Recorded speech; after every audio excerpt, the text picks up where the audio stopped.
What does it mean when an artist known for community-driven art makes his solo debut in one of the most exclusive billionaire-filled art markets in the world? Rick Lowe's latest exhibition, In Search of Light at Gagosian Gstaad, isn't just a new body of work, it's a moment of global positioning. Because Switzerland isn't just about chocolate and ski resorts, it's the nerve center of high-end art collecting. This is where the art world's biggest collectors come to acquire, not just to admire, okay?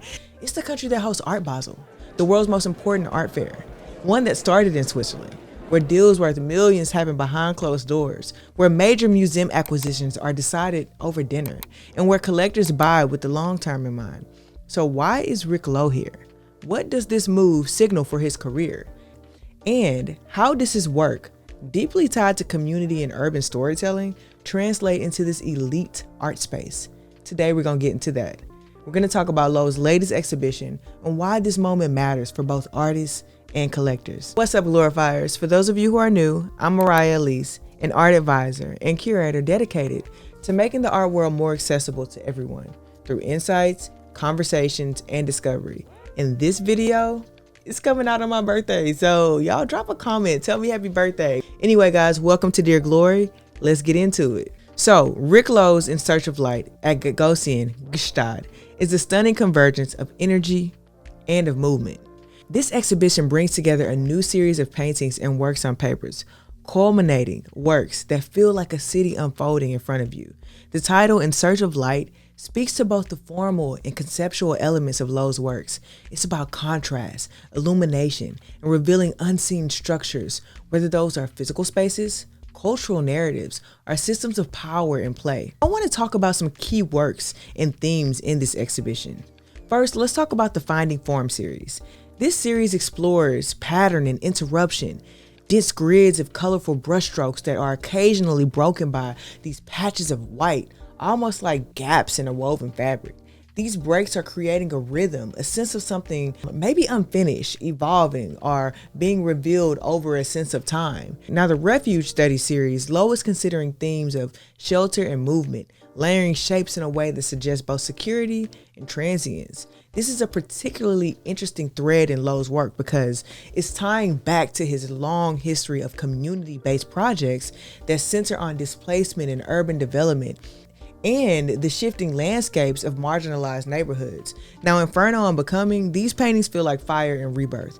Inferno is dominated by a fiery palette of reds, oranges, and deep blacks, while Becoming adds blues and greens, introducing a cooling effect that suggests growth and change. These works are about momentum, transition, and the push and the pull of forces that shape both cities and individual lives.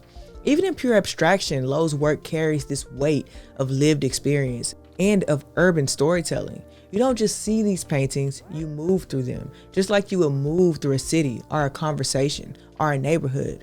Now, the big question, why Switzerland and why now? Now, let's talk about why Switzerland is such a power move for Rick Lowe. Now, this place isn't just wealth. It's a global art market powerhouse, and at the center of it is Art Basel, the most prestigious art fair in the world, some may say. Art Basel, again, is where the top collectors, museum curators, and gallery directors from every major institution gather to decide who's in, who's possibly sadly out, and who's about to have their market totally explode. Sales here set trends for the next year and for the rest of the year. It's where collectors make 6- and 7-figure purchases in minutes. It's where artists get the kind of exposure that changes their career trajectory overnight. But let's be real, Gstaad, where Lowe's exhibition is taking place, that's on another level. This is a billionaire's private playground. The collectors here, they're not just buying art, they're making legacies. They're making institutional level acquisitions, and they're deciding on what history will look like in the future, okay? This place is filled with so much wealth, it is insane. It's where the kings and the queens have met. It's where the world leaders meet to make decisions. It's one of the most prestigious places in the world.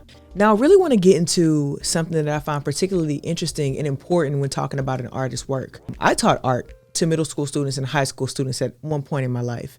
And one of the things that we always talked about was elements and principles. So I want to take a moment to break down some of the elements and the principles in his work. Now, Rick Lowe's work is a perfect example of how abstraction and social practice can exist in tandem. His paintings, they're more than color, they're more than composition, they're about movement, they're about mapping, they're about structure, and they're about memory. So let's break down through the elements and the principles of design how he's doing this. Now, number one, we could talk about line, structure, and movement, right? One of the first things you notice in Lowe's paintings is the density of overlapping lines. They mimic city grids, they mimic pathways and networks of connection. They feel both chaotic and structured, which is exactly how real communities function. There's movement, there's rhythm, there's a sense of navigation. His work, because of these lines and because of the elements we're going to talk about further, feel like an aerial map of a living, breathing city. Now let's talk about color, where he is involving emotion and memory. Now, color is Lowe's most immediate visceral tool. The saturated reds, the fiery oranges, the deep blues, they're not just aesthetic choices, they evoke place and they evoke memory.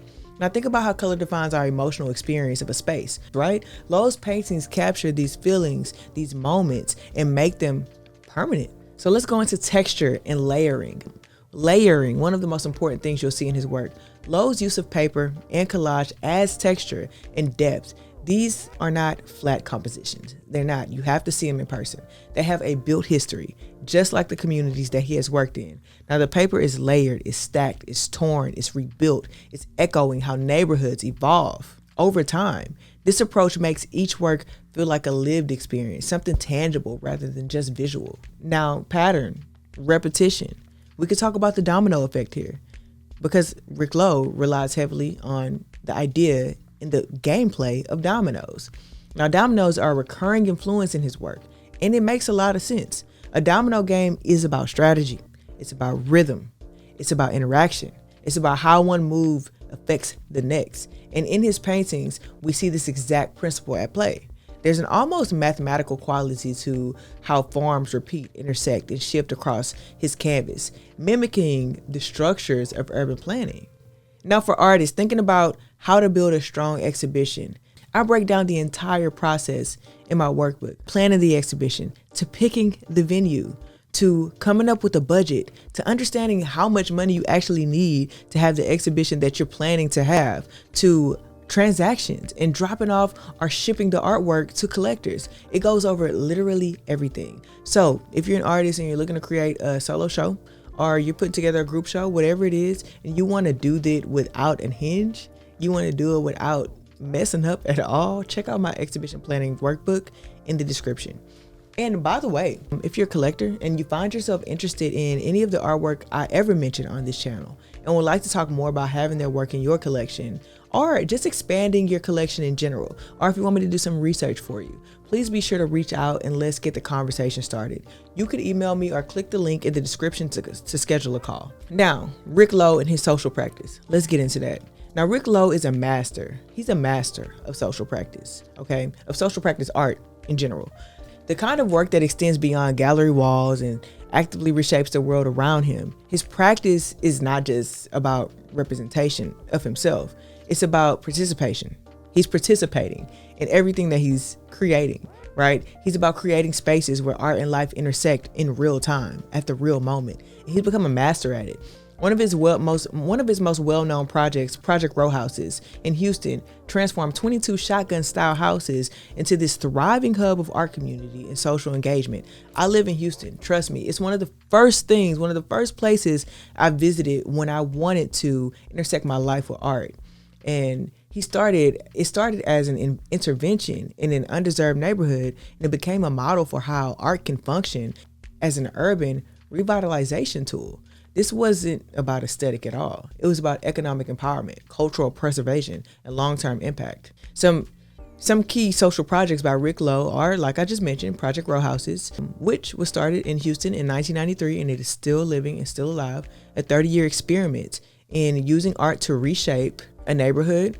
He also founded the Greenwood Art Project in Tulsa, and that was alive between 2018 and 2021, I believe still. But it's a public art initiative reflecting on the history of Black Wall Street. The Victoria Square Project in Athens, which is 2017 to 2018, a project exploring refugee displacement and urban integration. The Watts House Project in Los Angeles, a community development initiative in collaboration with residents of Watts.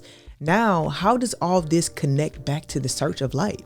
Even in a space as elite as Gstaad, Lowe's abstraction still carries the weight of his social practice.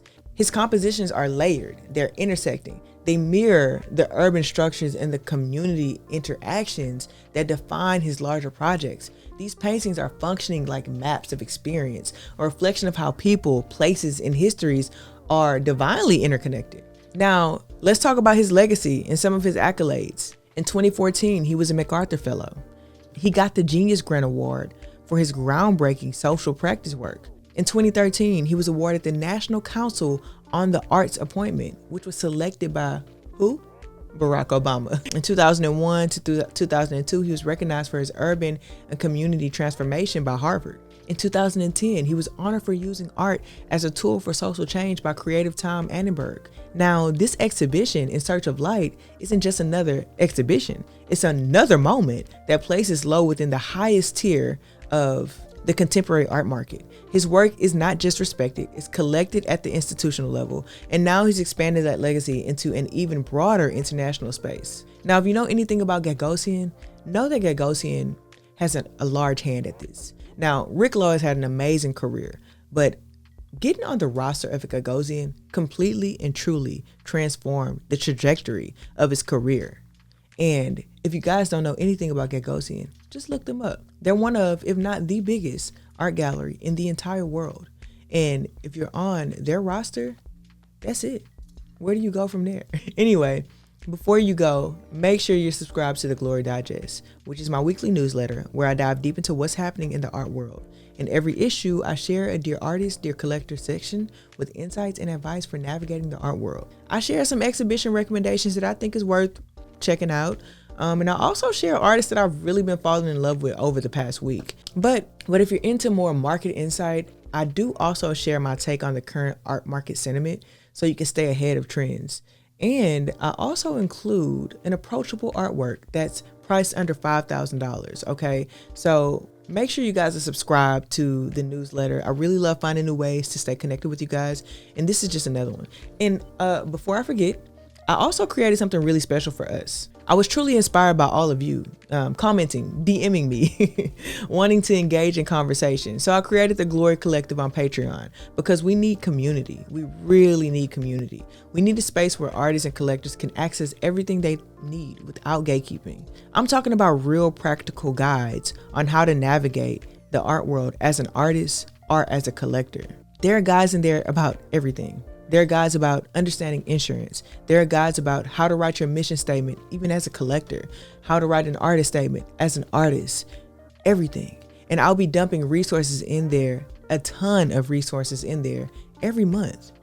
I've also started this new thing where I've been doing some behind the scenes videos where I'm filming myself as I do research. So for instance, I would have filmed myself do research for this video and we would have really gotten deep into Rick Lowe, way deeper than we got in this video. So more recently, I recorded myself researching Zonamako because I'm gonna go over the Zonamako fair in an upcoming video. And so you guys got to see me in the Patreon go through hundreds of artists, really just looking at which artists should we include in this video and cutting all of those artists down to 3 artists that I believe should go into the video that goes out onto the public form of YouTube, right? So really some really exciting things going on in Patreon.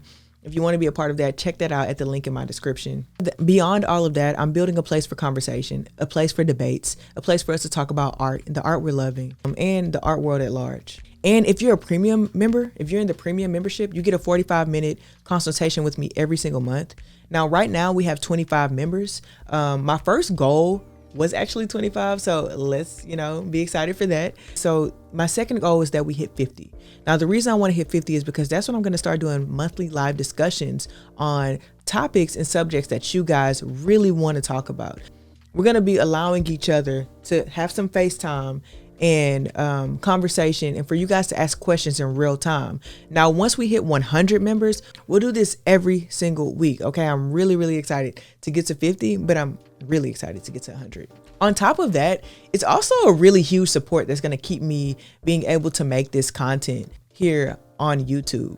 I want us to be a tight-knit community, one that grows together, learns together, shares ideas, shares in conversation. So if you're an artist, if you're a collector, or you're just someone who really loves the conversation around the art world, this is where you belong, the Glory Collective.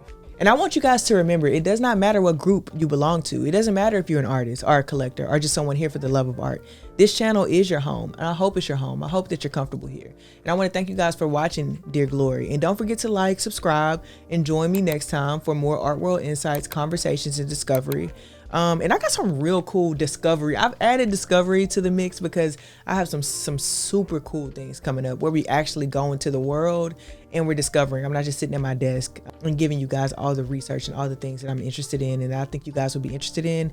I'm going to take you out into the world, like airports, and look at airports and their collections, their art collections, private art collectors, look at their private art collections. We're gonna do more things like that. And I have some conversations coming up. So y'all let me know in the comments what you're enjoying, what you're loving, because whatever you are enjoying, whatever you are loving, that's what I wanna bring to you guys. Anyway, I'll see y'all next time soon. Peace.